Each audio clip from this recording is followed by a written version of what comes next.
Hello, everyone, and welcome to Ground Up with me, Natalee. I've been pursuing a career in acting for over a decade and have learned a lot. I built my career from the ground up, and I'm simply curious as to how other people did it too. I'm going to be gaining insights into how some of the most inspiring people got to where they are today.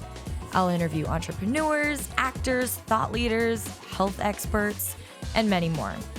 So if you're curious like me and gain motivation through inspiration, then this podcast is definitely for you. Welcome to season 2 of Ground Up with Natalee. Hello, everyone. Welcome back to another episode of Ground Up. Today, I am so excited. You guys, can you believe I have not had a casting director on the podcast yet? So you know, Lisa London is here today, and poor gal, she got just all the questions an actor has ever wanted to ask. But lucky for you, we have a 60-minute episode full of nuggets from her, and she is so generous with her answers and gives so much advice in regard to auditioning and just overall being as an actor and things that you will definitely take with you into your next audition, into your next time on set. So get your pen and paper out to take notes if you're not driving, and enjoy the episode. Okay, Lisa, thank you so much for being here. I cannot wait to get your ground up story. Awesome, Natalee. I'm so excited to be here. So we start every episode with the ground up 3. So the first thing I want to know is, where are you from? I'm born and raised in Los Angeles. Really? Yeah. Which part? I actually grew up in Studio City.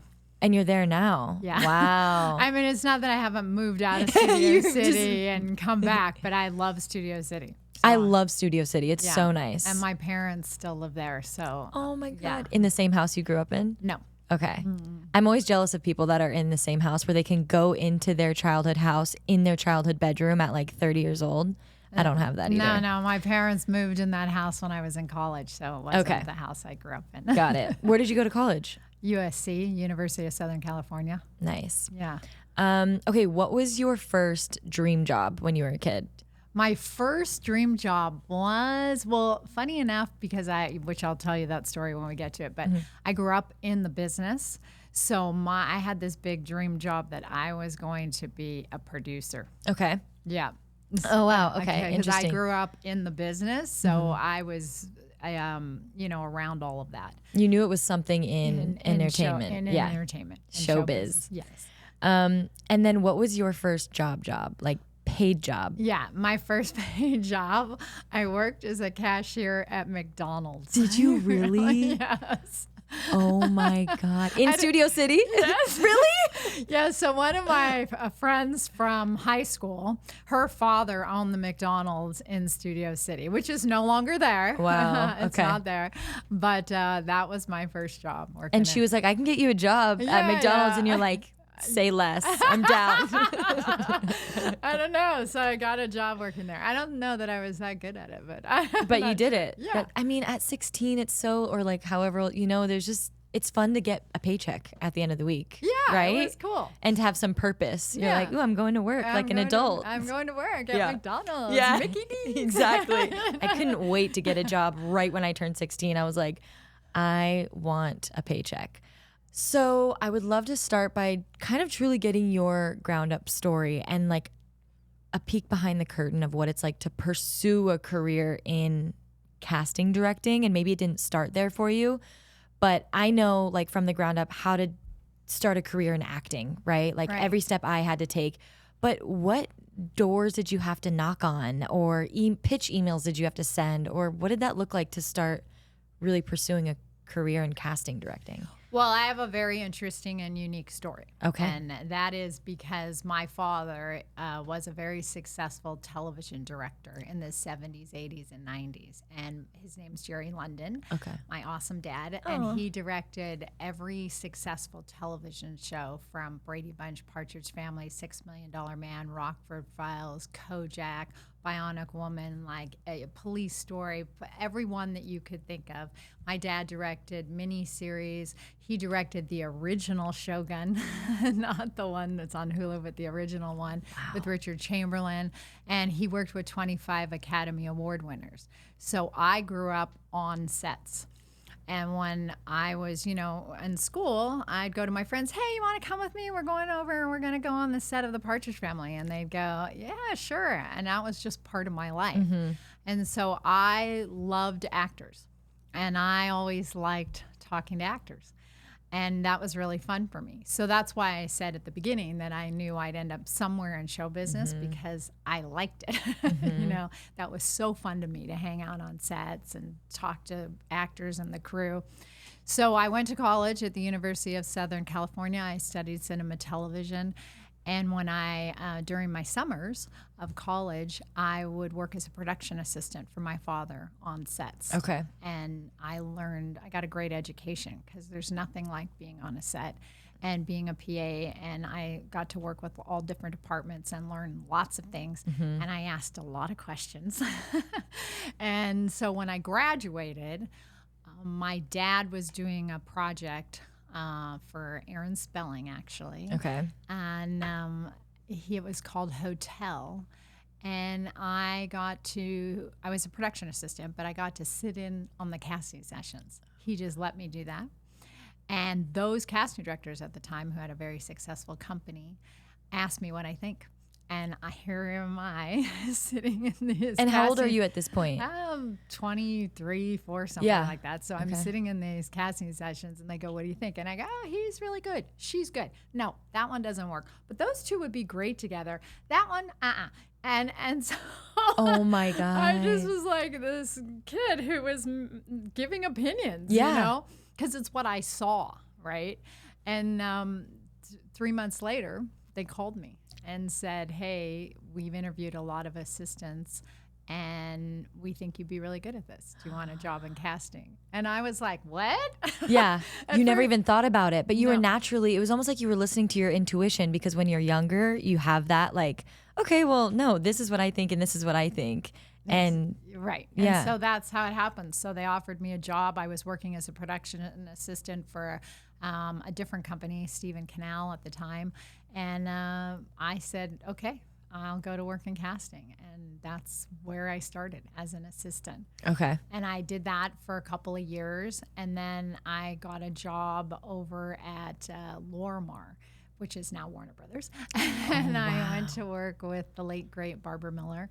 But what the funny thing was, I'd been an assistant for a couple of years, and she was interviewing for an associate. And I was like, no, I don't want to be an associate. I'm ready to be a casting director. And I just said, I'll give it 120% if you give me a shot. Oh my gosh. And she did. And ever since then, I've been a casting director my whole career. Wow. Yeah. And you've loved it all the way through. Yeah. I love actors. Yeah. So which is, I feel like, the most important thing. Yeah. I love actors. I love helping actors. I love casting actors, so that's my thing. But I didn't know when I first got into the business, I didn't know that was going to be my journey. No, you kind of fell into it in a way. Yeah. And in school, it's not like they teach you about casting necessarily. You have to be sitting in the room and seeing it in real time. Yeah. But what's really funny too is my mom, I read a lot of magazines, and I used to tear out articles about actors in magazines when I was a kid, all from being a teenager all through high school, college. And I had a whole folder of actors and a folder. My mom used to go, what are you going to do with these? And I go, I have no idea. That's so funny. Isn't that You're funny? like, cast them in something someday? I don't know. I don't know. You're like, I'm just intrigued. Yeah, something. I'm like, I like them. I'm just keeping this file. I love it. Okay, so I have to fangirl for a second. Okay, go for it. You have cast one of my childhood shows, 2 of them, 3 of them, I don't know. But seriously, like, when I saw that, I was like, oh my God, 13-year-old me has no idea that she's about to do this in 15 years, but you cast Hannah Montana. Yeah. Me and my business partner, Catherine Stroud, yes. Can you tell me a little bit about that experience? Like, it just in general, just short, I don't know, but like, what was that like, that time in your life, and the industry in general? Yeah, well, first of all, at that time, that was really, to me, like the golden age of Disney Channel, right? Yes, there was absolutely. Like, they had done like Lizzie McGuire, and then we were doing Sweet Life of Zach and Cody, And then we got asked to do Hannah. And the executive came to us and said, hey, we want you to find the next Disney star. That's what he said. And he said, I don't know if you can do it. And we were like, what? We can do it? Who do you think you're talking to? Challenge us. Challenge Catherine and I. We're going for exactly. it. So anyway, so that is how it happened, right? And they said, we want you to find the next Disney star. And we spent 6 months on that casting process. Wait, this is before Miley was cast? Correctamundo. Wow. You guys cast Miley? Correct. We cast Miley. So we saw over 1,200 girls all across the country. You have to remember that was in the days, because that was like, what, 2005 or 6? It's like 18 years ago, which is crazy. And that was in the days of, you remember VHSs? Probably not. I do. I'm almost 30.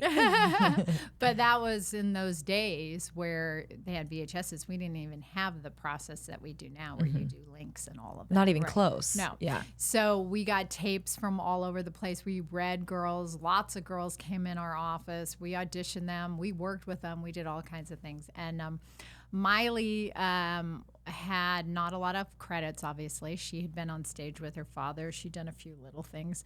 And she sent in a tape. She didn't live in LA at the time. She was in Nashville. And Catherine and I, we saw it. And we said, this girl's got something. And then we had her retape. And we sent that tape in. And it was a process, because originally when we sent the tape in, they're like, there's a lot of producers and the network and everybody involved in the process. So it went from 1,200, which Catherine and I saw, down to probably, I don't know, and if the producers probably saw like maybe over 100 for sure. Wow. You're like, maybe 200. And then it kept narrowing down. 150, 20, 10, 5. Wow. So Miley had a lot of callbacks. Yeah. A lot. And, but we always saw that she had that je ne sais quoi, I'll call it. And she did. That intangible quality you can't quite put your finger on, but she has a certain charisma, personality, that talent was there. And part of our job as casting directors is to see potential, talent, see the potential that you have as an actor. And not always, sometimes we have to convince people to see what we see. So it was a whole process, and it was pretty wild. It was like not a short process. No. It was 6 months we worked on that project. Wow. And look how successful it became. I know. You delivered. It was a phenomenon. Yeah, it was. So if you want to challenge us to find you the next star, right, exactly. We'll do it. Exactly. Wow, that is I'm so glad that I asked that. That story is crazy. And how do you think the process has changed dramatically today? Like, people don't have 20 callbacks anymore. No. Let alone. It wasn't. I mean, I think that on that show, it was about 9, Okay. It was 9. It got down, including the test in the end, the final 3. But even if you go 10 years ago to, let's say, a show like Vampire Diaries. Right. That's also 10, I think they did. Oh, callbacks? Yeah, chemistry reads, maybe 7. We did those, yeah.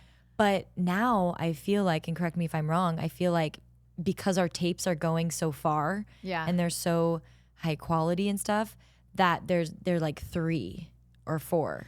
Yeah, listen, the process for sure has changed because of the whole self-taping world, right? I personally think that, you do a self-tape, right? Let's say it's for a guest star role. It saves time, right? They look at okay, this person's got the essence of that character, and okay, good, we'll hire them. Or maybe you get a callback. I don't know. Do you get callbacks for episodic? Do they give you a callback, or do you usually just get booked right off of it? In my experience, guest star and even recurring, I've gotten booked right off of it. Yeah. Anything beyond that, I do have a recurring that I've had like a session with the showrunner and stuff with. So maybe 2. Yeah. And then a book. Yeah. But even I tested for something where it was like an option for a series regular. So you technically still have to test. And it was just 2. Yeah. And then my tape went all the way and got approved up to network. Yeah. I think, it's an interesting thing, because I think it definitely, for a lot of people, it saves time, right? Yeah. But we've done a lot of movies recently, and we had callbacks on Zoom. Yeah. A lot of them didn't shoot in LA. So if they didn't shoot in Los Angeles, And we did one in Kentucky and one in, North Carolina. So a lot of the callbacks we had were on Zoom. And yeah, that was probably like one. Yeah, the original and the one. Yeah, it's not the same. If you ask me, I miss the interaction, the live human connection. I mean, when I started in casting and all these years until up to the pandemic, we were always reading people in the room. Always. Unless you were out of state. If we were casting something and it was in Atlanta, then you'd send in a tape and that was great. It was the advantage of it. We've cast actors from all over the place, all over the world, the United States, England, Italy, it doesn't matter. But that is an advantage. But I miss that human connection, and I also miss the being in a room with an actor, because that's where, for me, I get to see your essence. I get to talk to you. I get to find out about your vibe and your personality. Well, let's talk about this a little bit. So I agree, by the way. I have not been in an in-room theatrical, meaning TV or film, audition in 4 years. Really? Yes. So I've done a ton of commercial auditions in person for some reason or another. I don't know why. I've heard that. Yeah. But theatrically, I did one chemistry read, and I audition a lot. Like anything that is for me, I'm usually going in for, and all tapes, every single one of them since March 2020. Yep. And it's crazy. I miss it too. I know. And I feel like I would be so much better now than I was. I was telling you offline, like when I was auditioning in person from 20 to 25, I was so green and so nervous and so just once we did it once, I felt better. But honestly, 80% of the time, we would just do it once. Right. And that's when all the nerves were still there. Got it. You know what I mean? But let's talk about, so when it was in the room, because we might go back there, I don't know, but also we do Zooms. Yeah. So how much of it is that first impression that you get with the actor, and how much of it is purely within the read? Well, it's both. You know what I mean? Talent, personality, they go together, right? So that's all part of it. So I feel like you definitely want to be as relaxed as possible. And I know that's a lot of actors get nervous. Sometimes I get nervous when I'm like in an interview for a job. So, I understand that completely. And you just, you got to find whatever centers you, grounds you before you do it. I mean, do you get nervous when you're going to go on a Zoom too for a callback, or not as much? No, well, I don't get nervous anymore in general, usually. Okay. But like this was when I was first starting. Kind of, now, so that was like 20 to 25. I had been pursuing for like 5 years. Now 25 to 30. So I'm like 10 years into it. And I'm like, okay, I'm more comfortable. Also, I've gained confidence through booking. Right.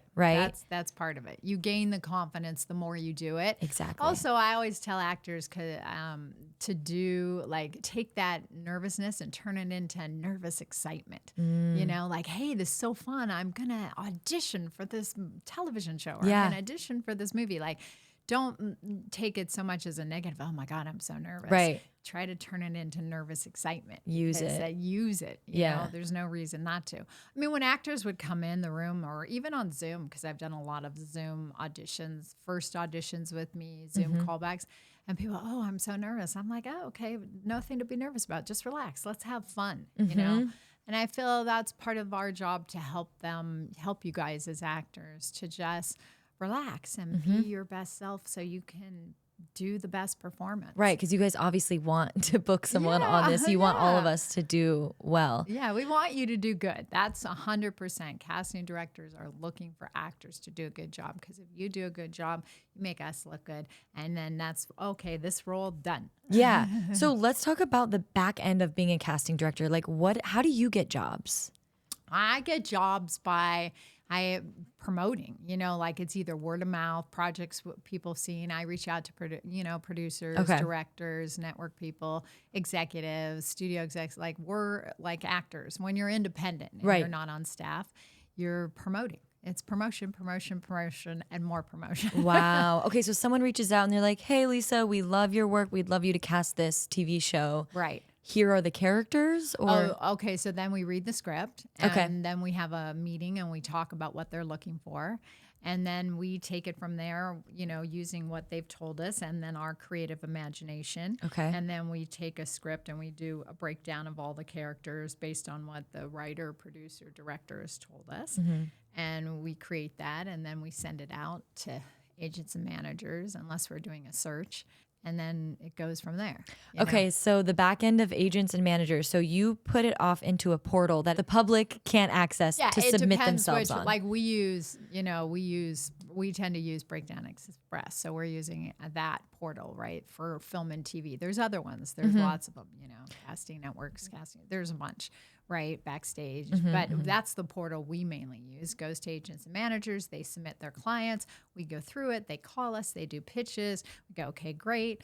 And then we pick the ones we want to self-tape, and then we have them tape, or we read them on Zoom. So this is important because a lot of questions I get, because I mentor actors on the business side of acting. Great. How to pitch to agents and managers, headshots, resumes, reels, taxes, anything business related. I don't teach them how to like act or use Meisner.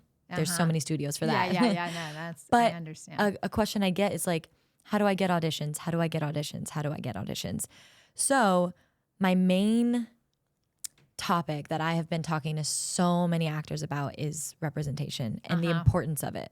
And I think because we're artists, it's almost in the back of their mind. And I'm like, we got to turn the business mind on because, right, you need reps in order to get good auditions for TV and film. Yeah. To submit you on those projects. Otherwise, I mean, short films, feature films on Actors Access, they can submit themselves to. Right. But these are actors where I send them a worksheet to fill out where their goal is to be on a Euphoria. Yeah. To be on Hulu, Yes. And the only way to do that, right, is to get a team and have them be pitching you for your Lisa's breakdowns. Yeah, but I'm going to back up for a second. Please. So when these people are reaching out to you, are they actors who are first starting, or are they actors who've been doing stuff? Are they in class? Because that's my first thing. Okay. Like I get a lot of that too. Yeah. Hey, I want to be in film and TV. How do I get an agent? That's why, which we'll talk about, why I wrote my book. Yes. Because my book aligns perfectly. You can tell people now. Yes, about absolutely. the business of acting, right? Yes. So my first thing that I tell people, because I get a lot of that, hey, I want to be, can you help me get discovered? Can you help me get on a show? Can you help me, can you cast me in a movie? It's not how it works. It's like, have you done any training? Have you been in a class? Have you done anything? So I'm going to back it up there first, because I get a lot of people, hey, I want to get an agent or manager. And then I say, that's awesome. Have you ever acted before? Have you done anything in school? Have you taken any classes? No. Okay. That's a good point. Right. So I'm saying, because you need some training. Right. You can't just, Or you have to know the 411 of the business, right? Totally. People have said to me, well, you represent talent. And I'm like, okay, you don't know what a casting director does. Because I'm not an agent or manager, and I don't represent talent, right? So the 411, like let's go to the basics of what a casting director does. Right. So you have to know basics. You have to learn the basics. You got to learn lingo, and you should be in a class, like get some training. Now, not everybody starts in a class, and I get that. But I'm just saying, for me, that's my first thing that I tell actors. So you're in class, because class is a great way to get trained. It's also a networking place. Yes. Some classes do showcases, and agents and managers come. There's a lot of advantages, in my opinion, to being in a class that works for you, right? So that's A. Now, when you want an agent or manager, yes, you have to have all your ducks in a row. You have to have your package, right? So you have to have your resume filled out, even if you don't have a ton of credits. Yes. Are you being trained? What's your special skills? Have you done any short films? Have you done a student film? Have you done any of those things? Do you have your headshot? Is all of that up to date? Have you done any reels? Do you have even a self-tape that you've submitted that's good?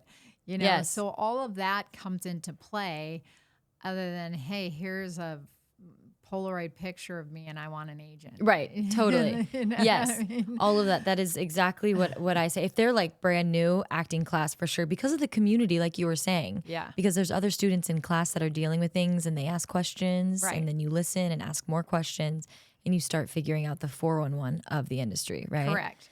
But as far as, because a lot of people I talk to too, they have been pursuing it for a decade, and they've done a couple things, and they see that I'm working. And so I think they reach out of like, what am I doing wrong? Right. And it's like nothing. First of all, the industry it's really hard right now. Yes. But at the same time, I ask about what's your relationship with their reps? And they're like, oh, well, I haven't talked to them in 6 months. Right. And I'm like, that's an issue. Yes. Right? Because like you said, you put a breakdown out and you start getting phone calls and pitches. Yes. And here's the thing.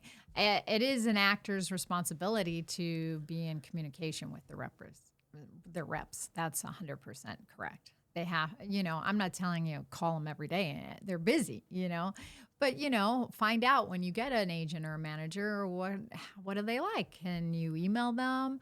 Can you call them if you have questions? What is it? You have to find out with that agent or manager what they like, And nobody said you can't call them up and say, hey, let's go have coffee. Let's catch up. Right? Lisa, this is exactly what I say.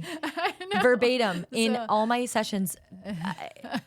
I have pitch templates that are called catch up with my agent template. Yeah. And it just says like, hey, hope you're well. Like whether it's a hook of like, just got new headshots, can't wait to share them. Or I would love to bring you coffee next week. Or what's your, yes, because whenever I used to do that when I was like first starting out, all of a sudden I get an audition the next day. Yeah. Because they saw you. Because you're fresh in their mind at that moment, like why not?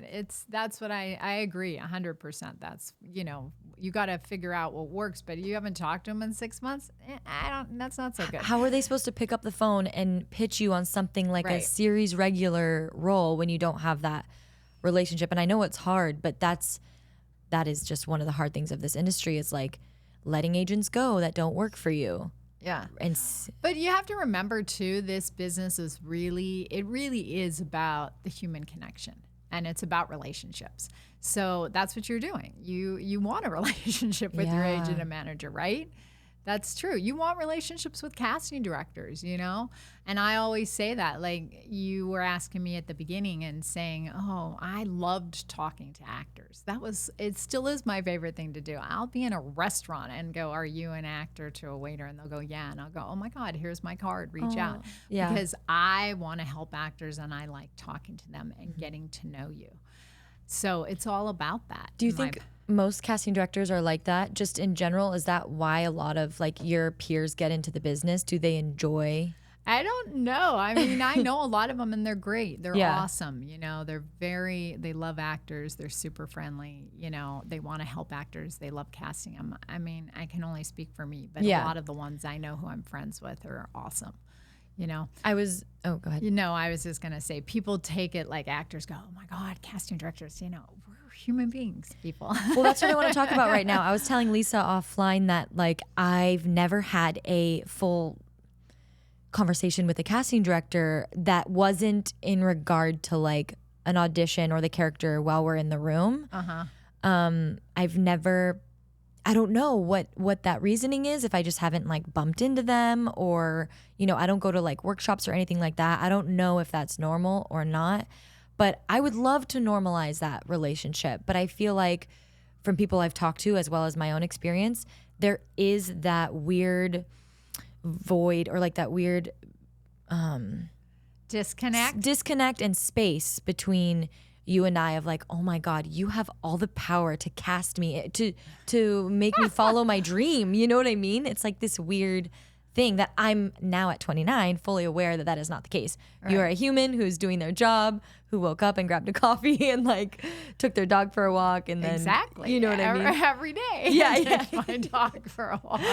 But yeah, it's I'm telling you that it's a job that I love because I love to help an actor. So for me, that was what was so fun when you came in a room. Yeah. Because I would chat with you because that's how I got to see your vibes, see a little bit about your personality.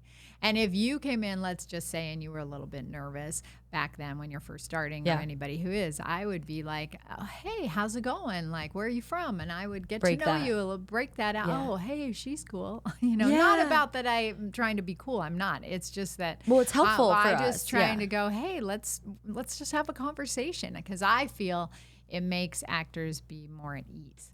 100% it does. Yeah. Absolutely. Because you've already broken that, instead of walking in and being like, hey, okay, whenever you're ready. And you're like, shit, And it's like, it really makes it. I had Adeline Rudolph on, who booked Sabrina, Chilling Adventures of Sabrina, and David Rappaport cast her. And it was her first audition ever. And she walked in so nervous. And she goes, in her mind, she's like, I hope he doesn't know this is my like first audition. And the first thing he says was, so I hear this is your first audition. She's like, but it broke it up for me. Yeah. My nerves weirdly like went a little bit more at ease. Yeah. Because David's a great guy. Yeah. I know him. He's awesome. He's cast some iconic things as well amazing, as you. Yeah. You know. All right, guys, let's take a quick break from the show to talk about our sponsor, Mastermind Media. I've been shooting with Mastermind for a few years now, and I can truly say that they have covered all of my needs within the digital space. They create logos for me, graphic designs for my journal magic. Obviously, they produce the podcast, and it looks amazing. So I love working with them, and they're offering all of my listeners 15% off. So just shoot them an email and tell them that I sent you, and you'll get the discount. All of their information can be found in the show notes below. All right, guys, back to the show. I will tell you one story just as a reverse, because if you do get that situation, if you're a newer actor and you do have a moment, whether it's on Zoom or in person, and somebody says, hey, are you ready? I'll tell you one story. I know this actress, and that happened to her. She came in the room, and the casting director I don't know at that time, I don't know who that was, but they didn't look up and they didn't say, and they said, are you ready? And you know what she did? What? See, this is where I say actors have to own the room. She said to that guy, hey, are you having a bad day? Because you're making me really nervous. Boom. That broke the ice. Oh, and the guy goes, oh my God, I'm so sorry. And then they had a whole conversation, and then she did her audition. So you can, as an actor, don't be like so intimidated, right. And you can own the room. And if you feel that vibe, you can say something. You can say something too. What's the worst that's going to happen? Right. They're not going to blacklist you. You know what? So I'm just saying, don't be afraid on the flip side to own that 10 minutes, 5 minutes, whatever it is when you come in a room. Don't be afraid to do that. Do you feel a difference when an actor comes in and they are like so cool, so confident? They like back in the day and when it was in the room, you know, they grab a chair, they sit down, I'm going to use the chair, da-da-da-da. Like, can you feel that? 100%. 100%, you know. See, that's part of your job, right? It's like you are exuding confidence. Yes. For that character, for the role, as a person, as a human being, whatever it is, that we are looking for you to be confident in yourself and what choices you make when you're doing a role. So that's part of it, right? Yeah, it absolutely is. So when you're getting tapes these days, you know, is this a myth where it's like casting directors only watch the first 3 seconds? Or is it true? Be honest. No, I know. But you see, you're asking me a question that I can only go by our office. Okay, true. Right? Because I don't know what everybody else is doing. You don't have eyes in every office in LA? I'm sorry. I don't have eyes on every casting director across the country. You know what I mean? No. Yeah. No, we watch them. Because in my opinion, look, you've worked really hard, hopefully, on your audition to send us a self-tape. So say the first 3 seconds, maybe your vibe's off on it. Mm-hmm. But how do I know that 30 seconds in, it's not locked in? It's not locked in. Because part of what we're looking for is your essence, what you bring to the role, right? And also, I'm always about what kind of outside the box choice did you make?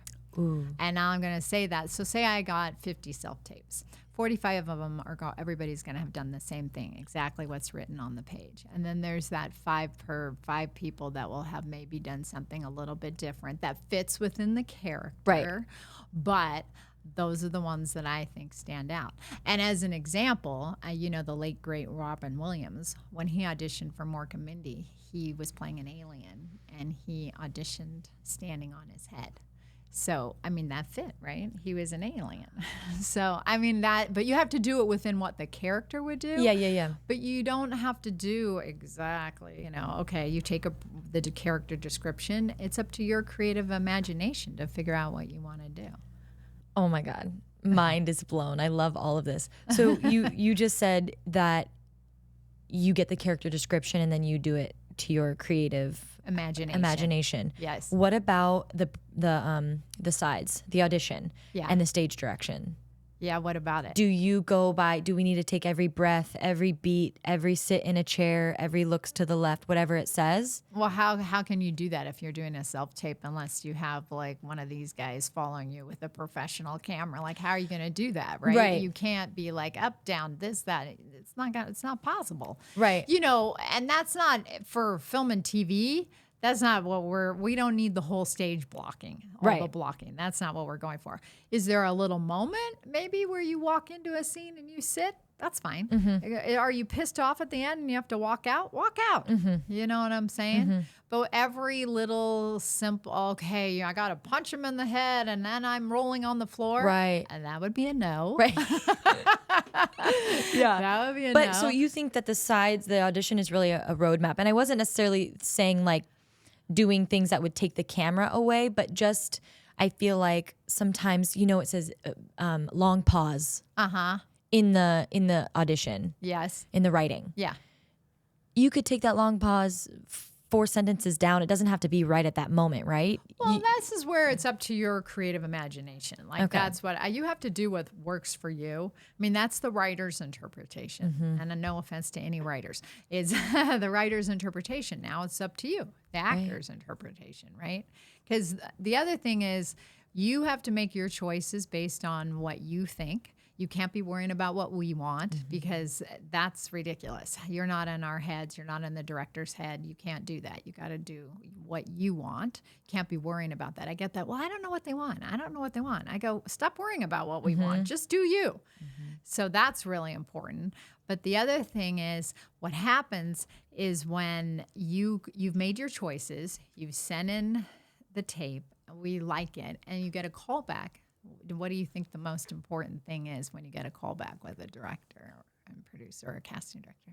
Do the same thing? Yes, but then say we give you a direction. Take the direction. Correct. Yes, of course. And you got to be able to make a choice, but you got to be flexible. Of course. Because a lot of actors come in, you give them a direction, and they're so set in that. When you give them the direction, they don't do it. Which, by the way, is the point of a director session. Correct. To see if you can be directed. Because when you're on set and you're doing a bunch of takes, the director is coming up to you every take going, great, let's try this, let's try that.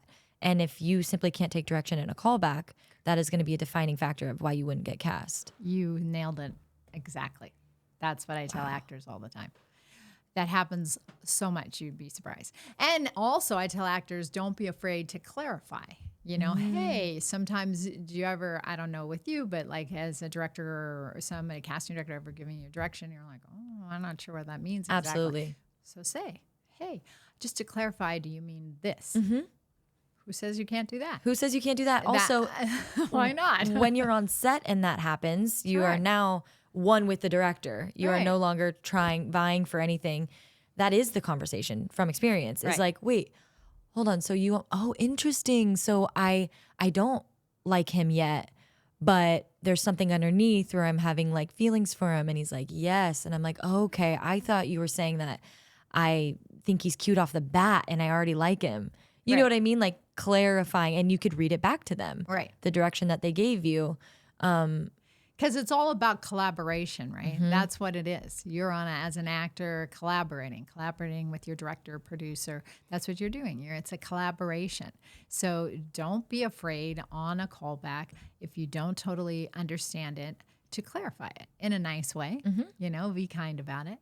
But I think it's important because a lot of actors, because of being nervous or whatever, or in their heads or whatever it is, they tend to not do that. Mm-hmm. And then they do it exactly the same as they did it the first time. Right. And then that's when you get, okay, great, thank you. And then you didn't take it. And then they're just like, great, wonderful actor, but not. I've had that happen thousands of times. Wow. Guys, this is gold information right here. Here it is. It's almost like, why not shake it up? Like do something different. Even if you don't get it, at least you did something where it's not like you've had it happen 10,000 times. Yeah. Right? Totally. It's like, and that's same with making choices when auditioning, which I also tell people, and I try to take my own advice too. Like when you said that if you get 50 auditions, 45 of them are the same. And I know that's not you saying it in any sort of mean way. No. You're just like genuinely, they come in and they're all hitting the same beats and doing it the same way with different personalities because they're different humans. But like that's going to stick with me forever. Yeah. Because I want to be the 5. Yeah.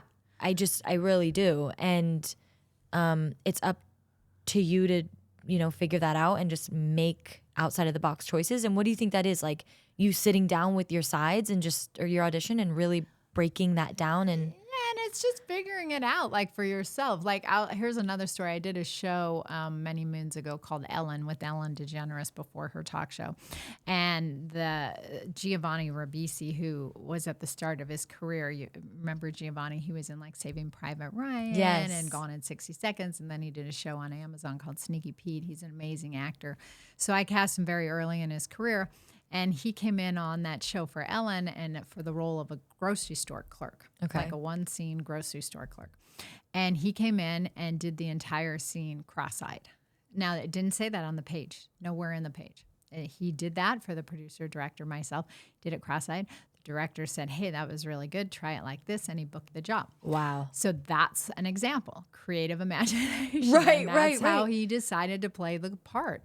And the director obviously saw he was creative and he was talented and said, okay, great. Let's try this. And he did. And he got the gig. Yeah. So that's outside the box, right? And if we're scared to make that choice, it's almost like I feel like one way to think of it is you're probably not going to book it anyways because the chances are so small. So why not do something funky with it? Right. You're going to see the essence in general and know pretty soon off, which is actually a question I have on here, which is... and I just want to clarify, it's not funky. It's not doing something funky. It's just doing something outside the box, like doing something that's creative, something that's different. But it has to fit the character. Yes. Right? Within the genre, given circumstance. What it is, like what I said, you know, when Robin did the role of Alien, he came in standing on his head. It wasn't like, okay, you know, it was an alien. Right, so, right. It's not like, you know, so you got to do what makes sense for the character. It has to be within the context, if you get what I'm saying. Yeah, totally. Yeah. And you're not always going to get it right, but that's not the point. No. Right. And also, no, because when like I've had actors where they've taped stuff and I go, okay, that's not quite it, but there's something about them that's really interesting. And I'll reach out to the agent or manager and say, I need them to call me and I'm going to have them retape it. Or I'll have them do a Zoom with me and have them retape it because I'm like, hey, okay, you got something there, but it's not quite it. Yeah. So that's part of it too, you know. And what that means when the casting director wants you to retape it, correct me if I'm wrong, it means that, like you just said, you see something in them, but you're not quite confident enough to send it to producers? Yeah, it needs a tweaking because, you know, our job is to help, you know, like I said in the beginning, we see potential, you know, we see talent, we see potential in actors that sometimes producers and directors don't see. So we want to have an actor have the best shot that they can have. So how do we do that? We might have them, you know, redo the tape because I'll go, okay, this original, that's not going to get them the job. I need it to do this. And how much say do you have at the end of the day with the casting? With which actor books it? You know, it's a collaborative process. So hopefully when a producer and director hires us, they trust our taste. And that's why they hired us in the first place. Yeah. And so it's collaborative, you know. So we're working as a team to figure out who is going to be the best person for the job. And, you know, look, there's been times, I'm going to be straight up, where I thought somebody else was better than the one that they ended up going with, you know. I have a lot of stories, but some I win, some I lose. That's how it goes. But there's a lot of cooks in the kitchen at the end of the day. But we work as a team figuring out, okay, this person would be the best person for the job, you know. So do you put up an order? How many tapes do you send to the producers? I can't give you an exact number because of the fact that it always varies. Okay. There's no set number. Right? And then are you done after that? What do you mean? Done once it's cast? With the job. Once all the roles are cast. Okay. Once they've been chosen. No, once we've made the deals and booked them. Wow. Yes. But we're never really, like when they're shooting, we're always on call because what happens if somebody falls out? What if somebody gets sick? I've had, you know, before and all the crazy when, you know, I've had actors where, oh my God, the days before he's supposed to fly, that person got COVID. And then I had to recast. So we're always on call. If you see an actor and they audition for something, now it's tapes, and you don't like it at all, are you never going to see that actor again? No, that's not true. Because how do I know that person just they were off or they're not right for that character. I don't judge like that. That's great. Just clarifying. It's more, I don't judge that. The thing that I would be more of a detriment for me is bad attitude. Yes. Okay. So say one time I was casting a show and I was doing this role, and this guy came in. It was a co-star role, and it was like 5 lines. And he said, "I don't know why my agent submitted me for this because I don't want to do co-star anymore." So right off the bat, I'm like, okay, well, why would I cast that guy? Maybe keep that to yourself next time. Maybe.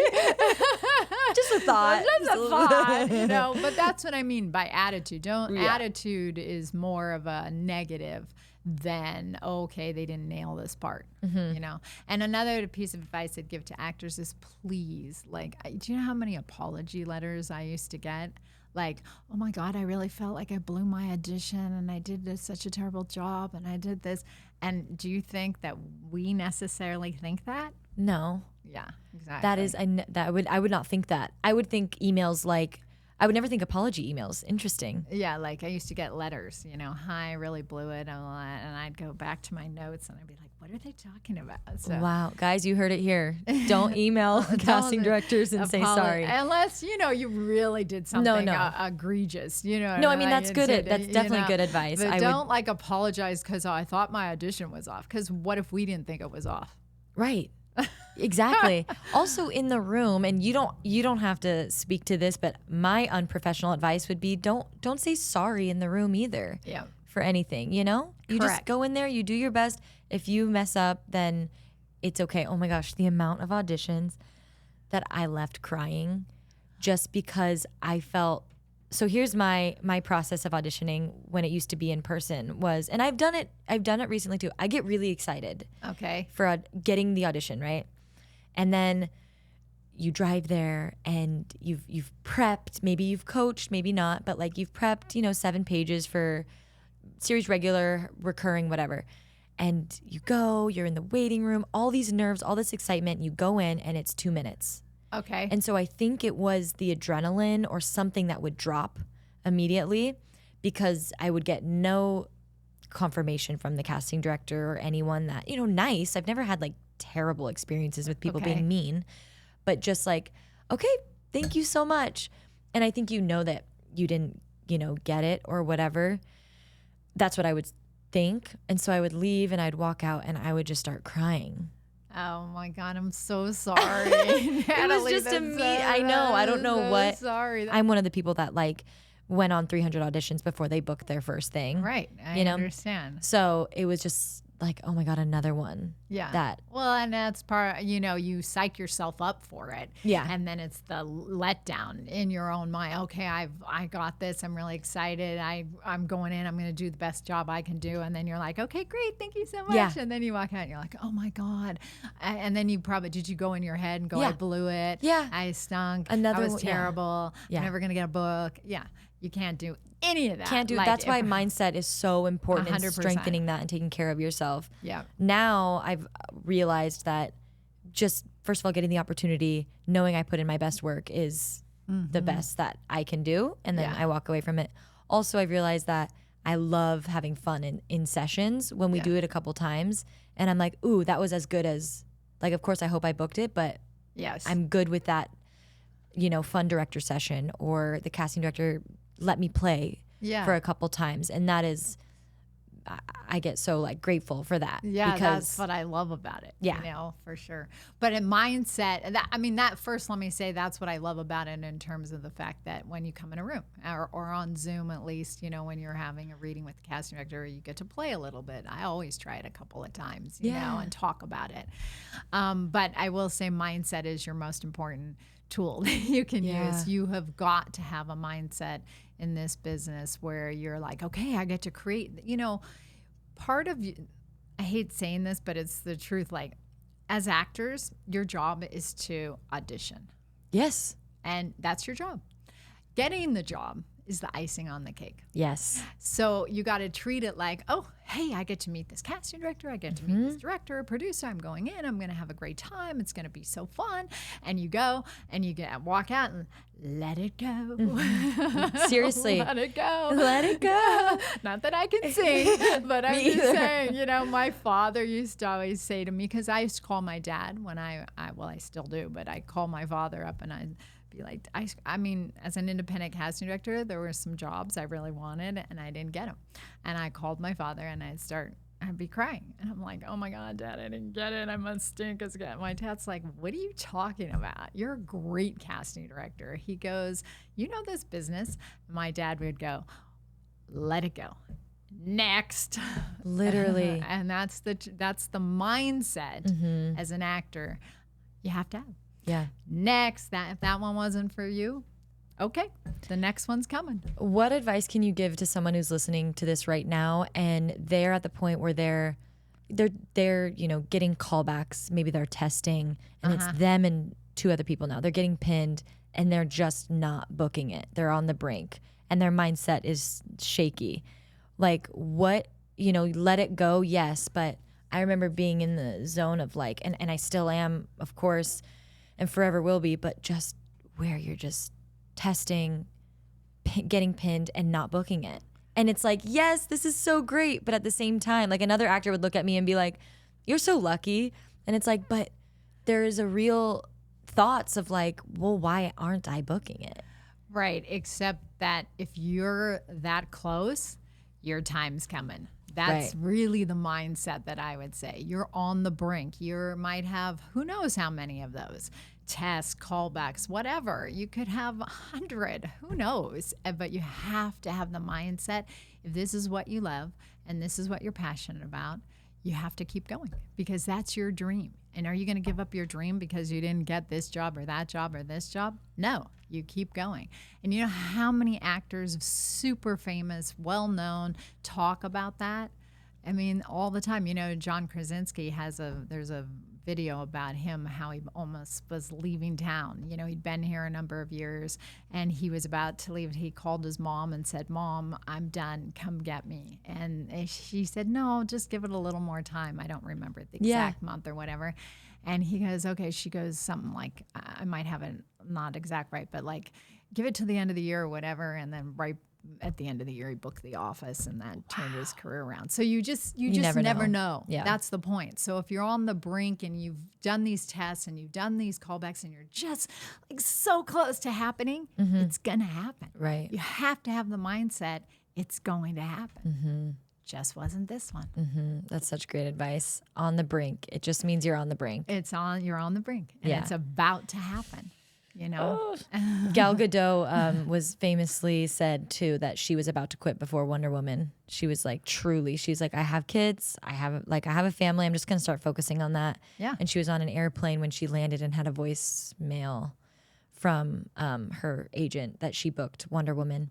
Yeah. And she like screamed to the guy next. She's like, oh my God, the craziest thing happened. And he's like, what? And she's like, I can't tell you. Yeah, but that happens so many times. There's so many successful, well-known actors that will tell you that story.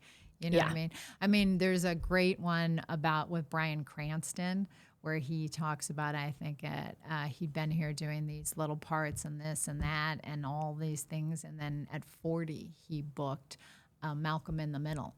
And then at 50, he booked Breaking Bad. Wow. You see what I mean? And he goes, so you can't come out, you can't think, okay, I'm going to be in this business. I'm going to give it a try for a year. Right. Well, then you're not in it for the long haul, are you? Right. Or 3 years, 20 to 23. And you're like, oh, no. Okay, it didn't happen. Yeah, I'm out. You know, that's not get on the long ride haul. That's all. not the long haul. No. You know? Okay, well, before we go, we're definitely going to talk about all the classes you offer and your book. But here's a good one that I had written down that I haven't asked. Are there any common mistakes that actors make often that you see?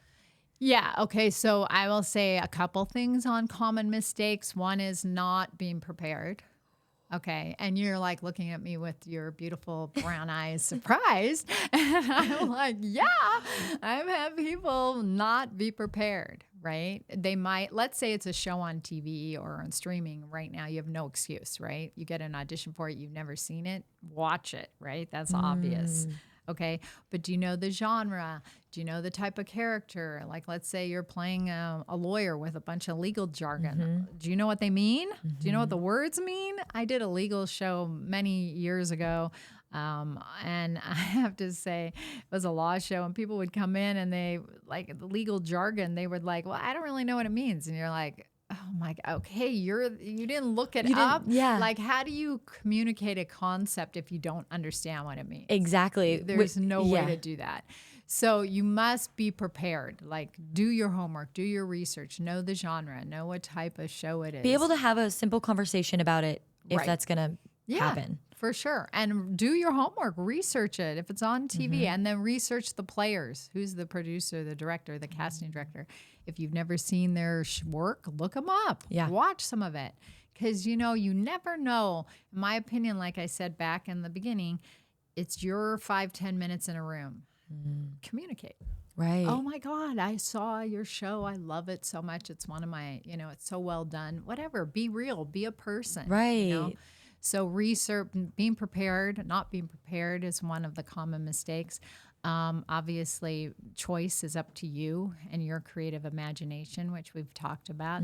But the third thing that I would say is another common mistake is what we talked about, not being able to take the direction.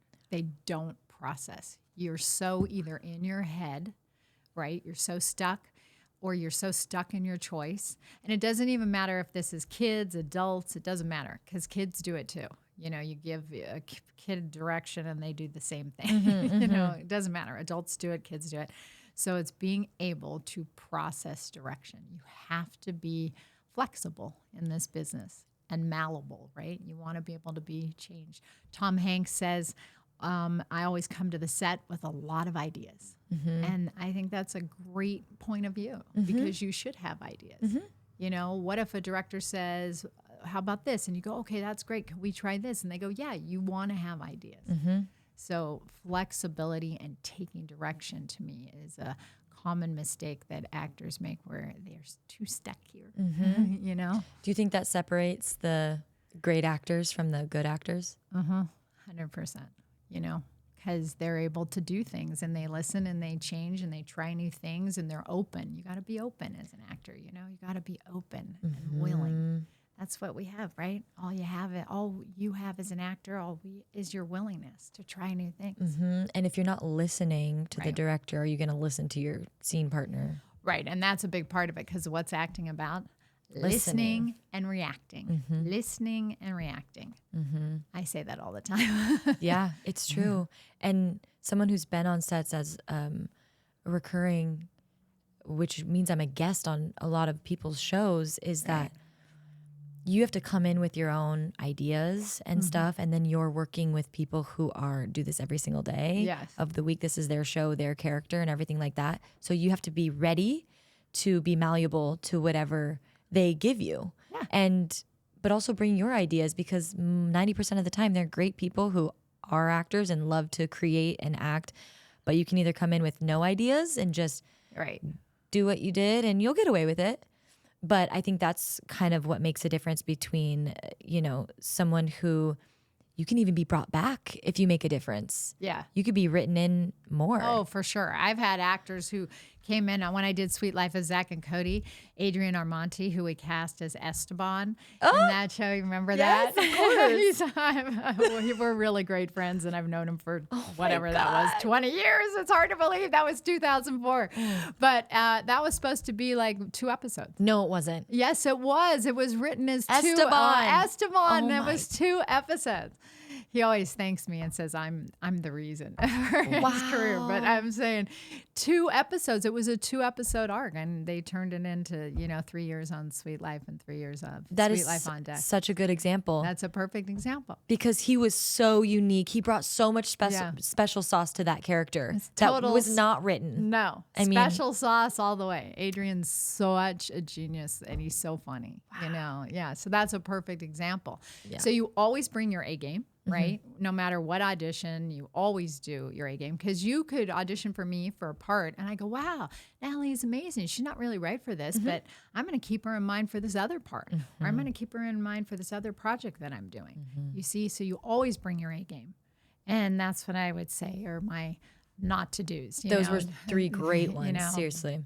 Make sure you're prepared, make sure that you can be flexible and take that direction. And also I want to add in that attitude is really important, because like you said, when you come to a set, don't be a jerk. Be kind to everybody. Yes. Be kind to the crew. Be kind to all the actors. You're everybody. Everybody's working hard to make this amazing project. Be kind. And that is another way you could be brought back. Correct. And if you're not kind, in 2 seconds, they'd be like, thank you for coming. Yeah, you're out. Goodbye, you're out. Totally. Okay, so I would love to know, I know that you teach actors and you have workshops and classes. Can you share a little bit about that and what you've created? I teach audition classes for actors. I have one in person, one in Los Angeles. And then I also teach online for kids and teens. And also I have a late teens adult class that I teach online.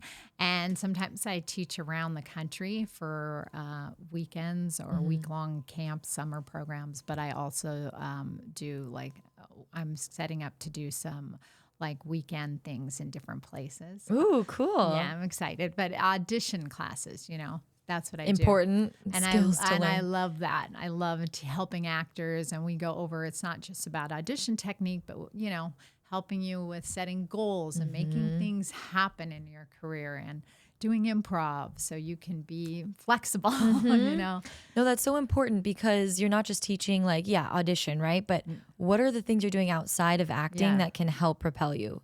Goal setting. I love that. Yeah. And that's all on your website. Yes, from starttostardom.com. Okay. We will have that linked in the show notes. And then can you tell us about your book here? Yes. I wrote this book. It's the 411 on the business of acting, and it really is, it would go perfect with what you're doing. So feel free to recommend it. Yeah, anytime, I will. Natalee. Absolutely. But it's really about, everything. How do you get discovered? How do you find an agent and manager? How do you take good headshots? How do you format your resume correctly? Which half the people I find, I get these ones and I'm like, oh my God, okay, you need to know how to format a resume. Yeah. And then it talks about, all of the things about breaking down a script and what goes on behind the casting director's doors. And it's all in there. Yeah, it's a lot of great information. And it also has a whole chapter about self-taping. I rewrote it. I originally wrote it in 14. Okay. And then I rewrote it in 21 to put in all the stuff about the self-taping. Commercial agents. Yeah, it's got all about it. It's got a few interviews with some really good actors and an agent, a manager who are very successful with their tips, questions you can ask them when you get an agent. That's great. Yeah. I feel like these are all the questions that people are in my DMs about. And I'm sure you've taken that and then made a book about all the most common things people ask, essentially. Well, people ask me all the time, how do I get started? How do I get an agent? Right. How do I take a good headshot? And what happens? How come I don't get the job? So that's why I wrote a book. Yay. From Start to Stardom, the Casting Director's Guide, which will also be in the show notes. Awesome. You guys should definitely get yourself a copy. And that is all the time we have. Lisa, thank you so much for being here. I appreciate all your wisdom and your genuine nature. And I feel like anyone that listened to this got so many good nuggets. So I really appreciate it. Well, Natalee, thank you so much for having me. It was so much fun and great chatting with you. Yay. Bye. Bye.